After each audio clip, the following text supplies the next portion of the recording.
झुकई बे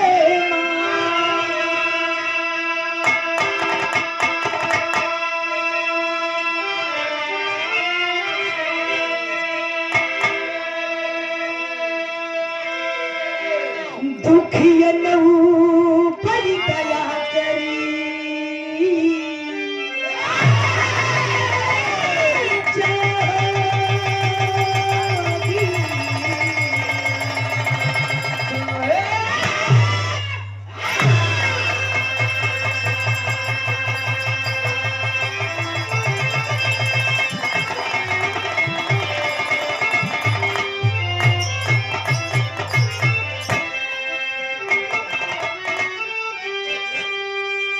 नमो नमो विंदेश्वरी नमो नमो जगता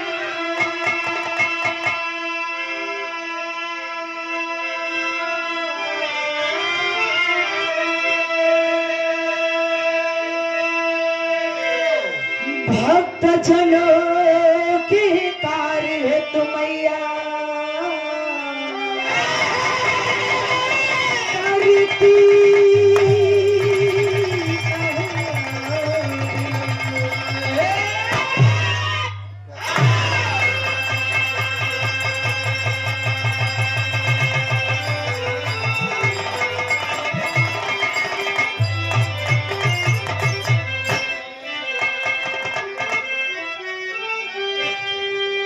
तुम ही रन में तुम ही वन में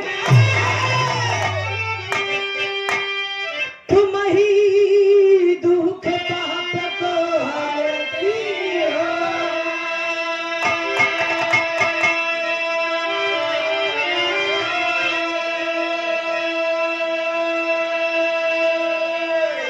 कविता को पुकारत देर भइल जगदम्ब विलंब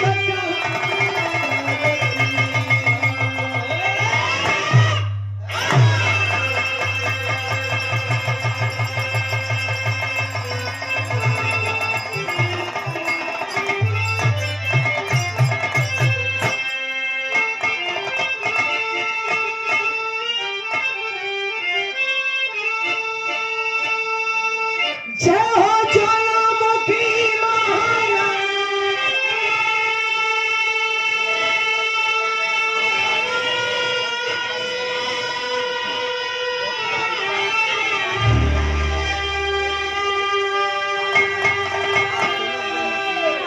विद्या दान करा होगा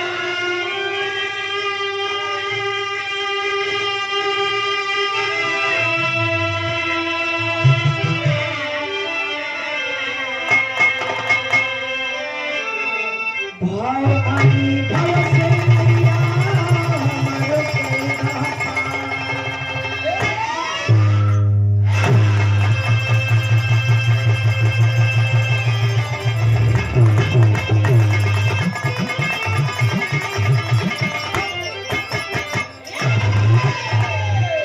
कहा भैया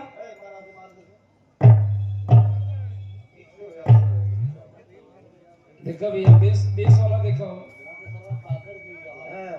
हेलो आज बड़ी सौभाग्य की बात है यहाँ मखदूमपुर के पावन पवित्र धरती पे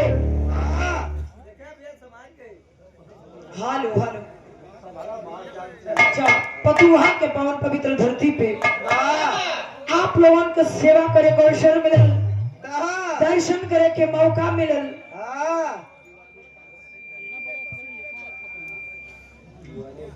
दीपावली एकादशी के उपलक्ष्य में विराट विराह दंगल हर साल के भांति इस साल भी रखल गई है। ये विराह का कार्यक्रम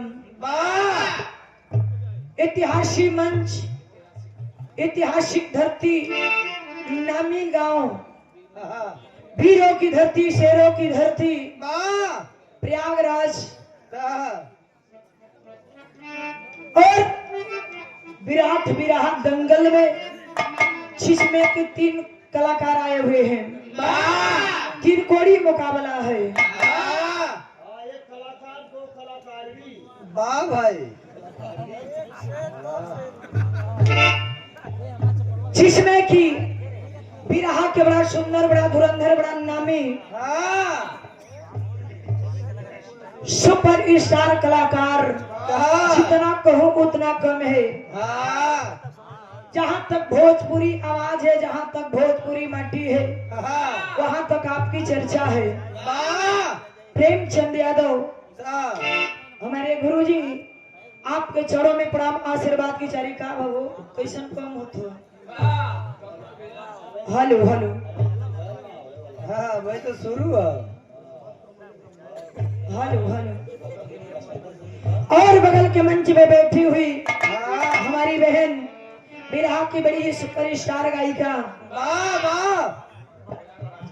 प्रयागराज की धरती से बड़ी ही मशहूर गायिका सावित्री बागी। भाई अपन मशीन समारा भैया। भाई कार मशीन का नंबर 1 कहो। हाँ, शरीर देख के कोनो काम हो।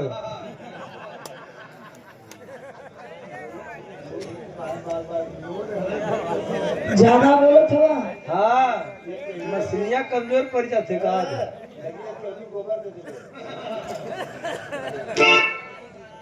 मैं बिरहा जगत की बहुत ही छोट सी गायिका। छोट सी। हाँ भैया, छोट सी। हाँ, मजे का सब छूटा तले छोट कहाँ से हो गए। ऐसा मत करे आप। छठिया के दिनवा गाजीपुर में कार्यक्रम रहल। हाँ शाम वाले भैया के लेके इलन बड़का वाला स्टैंड। हाँ अब रख देलन कलन की कविता।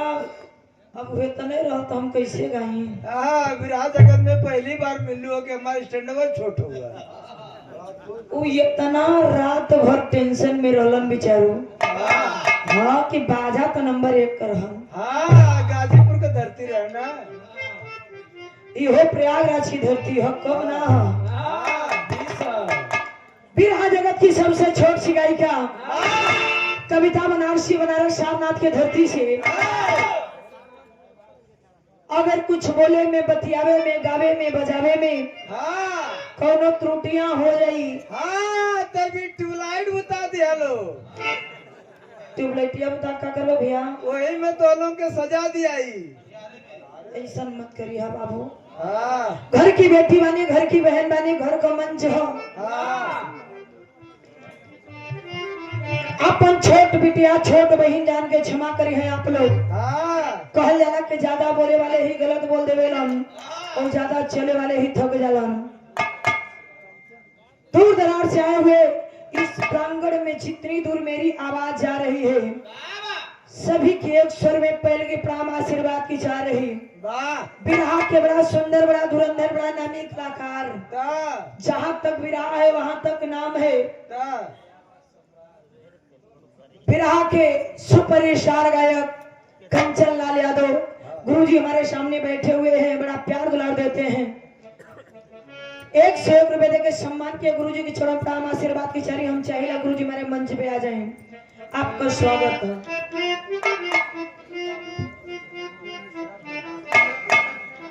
मंजू मिश्रा प्रतापपुर के धरती से बड़ी सम्मान, बड़ी प्यार दुलार देवे हम। ये घर पे, ये परिवार में बड़ी सम्मान मिले। और बिरहा के बड़ा सुंदर, बड़ा धुरंधर कलाकार, बड़ा सम्मान देते हैं हमारे बिरहा जगत के सुपर स्टार कलाकार हमारे गुरुजी त्रिभुवन नाथ यादव। नाथों के नाथ त्रिभुवन नाथ यादव। गुरुजी के चरणों प्रणाम आशीर्वाद की चारी। सकल पंच के प्रणाम आशीर्वाद की चारी। मास्टर ज्यादा समय न लेते हुए माइक रहना से कार्यक्रम की स्टार्ट कर जाओ। शुरुआत कड़ी में श्यामो यादव भावी जिला पंचायत सदस्य बाबूजी की ओर से 20 रुपए देकर सम्मान किए। बाबू के चरण प्रणाम आशीर्वाद की चारी। सकल पंच के प्रणाम।